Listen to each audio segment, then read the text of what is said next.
Hey y'all, it's Hope here at Crafty Hope and welcome. I am working once again on the Junk Journal January from Meg Journals. Granted, it is February or whatever month I get this up, but Junk Journal January has passed. I believe she'll probably do it again in July. It is a prompted daily art journaling kind of challenge or encouragement or whatever, just to kind of get your wheels turning and get you inspired. And you don't have to do it every day when it happens, but yeah, I'm going to link Meg below. I started with this page here in one of my junk journals, and I used an Inktense colored watercolor pencil and a dark brown. I did some kind of Asemic writing and then activated that with water. Now I use the Inktense because it is, once it dries, it's permanent. It won't move again, unlike other watercolor pencils that will, if you hit them again with like this, I'm using is some fluid matte medium. That would smear other watercolor pencils. Does that make sense? So, and I just wanted to get some movement in the background. I really didn't like this page here is very it's from a book on like childhood illnesses or something, and so it's got a lot of weird graphic text and pictures and stuff, and I wanted to cover that up. The paper itself is very strong though, so it's great in a journal as a base, but the images and stuff are not awesome. So so I used that Asemic writing technique, which is just writing that's not recognizable. I am sorry if you can hear all the people in my house, which is just my husband and then the dog making plenty of sounds in the background while I'm recording, but it's okay. It's okay.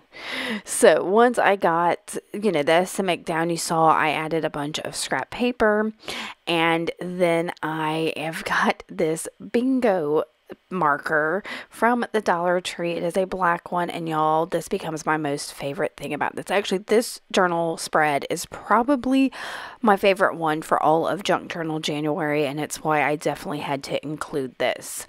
So the prompt today was bookshelf. I haven't even gotten to what I'm going to use for that yet. I didn't even mention that the prompt is bookshelf, but I threw that marker, just did some splotchy splatters with that bingo marker, and I am bleeding it out with a super wet paintbrush. Now, can you see how the color is changing with this marker? It is a cheap marker, so yeah, the colors, it gets this kind of blue-green, tealy color as it moves and changes, and can you see it? It's so darn good. I love it. And then this is just some white acrylic craft paint from Michaels. I think it's actually the Craft Smart brand, and it may be their premium stuff, but yeah. And I've got a large filbert brush and making some marks with it. Again, obscuring some of that stuff that's in the background and really just working intuitively to create a background that I like. So this whole process took me like no time. I think I was in a rush on this day, which is day 22. But wanted to, go kind of with my gut, and it works so good. So good. All right, so I made those marks with that big brush. I'm looking at it, trying to decide, and what I chose to do for bookmark, y'all, was bookshelf was the prompt. For bookshelf is I had turned to my bookshelf that has all kinds of stuff that's in my craft room, and I pulled out a jar of mother of pearl buttons. So I knew I was going to have to work in a mother of pearl button into this page at some point because I selected it from my bookshelf, and that is the prompt. So once I got all that dry for the first time, I took my little yogurt cup that's got some dried up instant coffee in it, and I reconstituted it. And again, I'm using a wet paintbrush to put some grunginess down.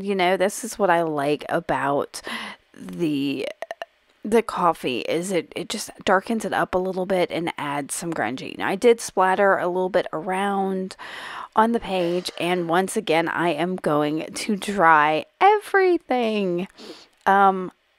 Now, I didn't cut this out because I don't think I dried it all the way before I go on to the next step, which was, what was it? Oh, I've got my Liquitex acrylic ink in, I think it's bright gold, but anyway, I love this stuff. It makes some great splatter. So I used a wet fan brush, dipped it into that acrylic ink, and I'm splattering it down on this page. I knew at this point that I was going to love this page, so it had to have some of that gold ink on it. Now that ink really pops once it's dry. So yeah.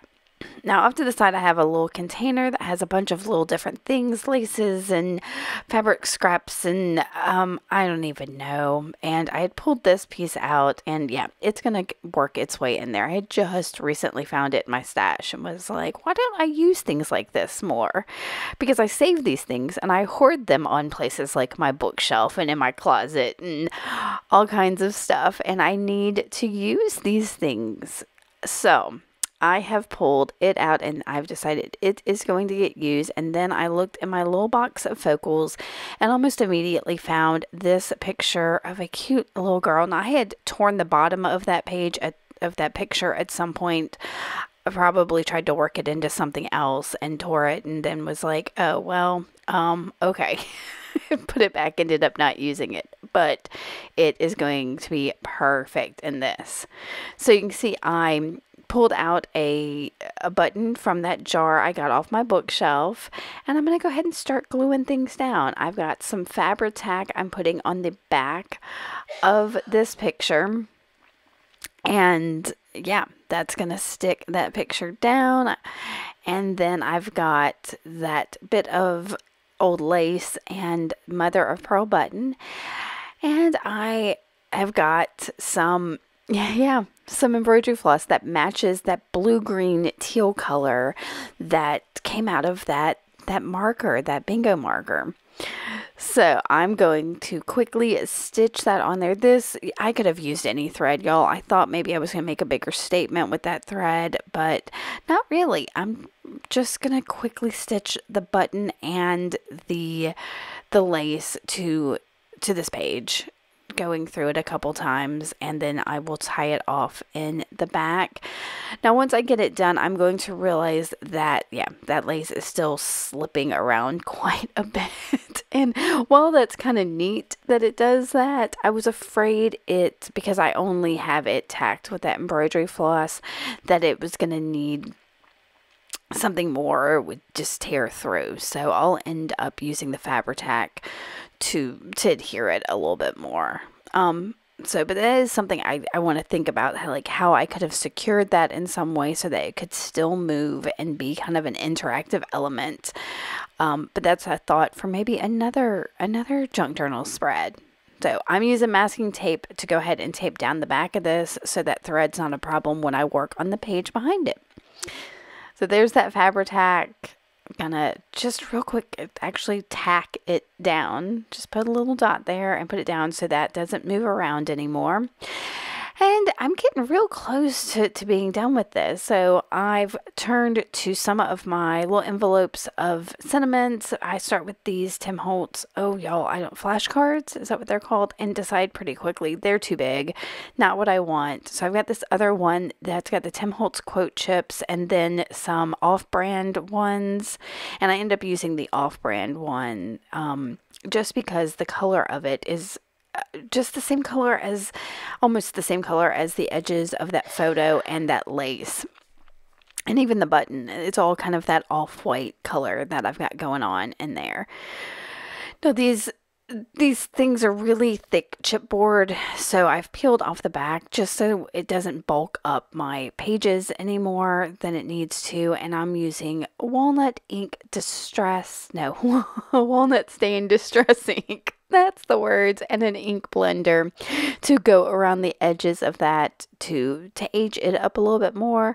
And I will use Fabri-Tac to stick it down. And I think that's going to be it. I'm going to give y'all a whole ton of pictures to look at to get a better look at this spread, but I absolutely loved it. If you have any questions, if I flew through this too quickly, just let me know. I'd be happy to answer them. If you like it, make sure to give me a thumbs up and subscribe subscribe. That really, really helps me out. So other people that enjoy art like this can see me, and we can all inspire each other.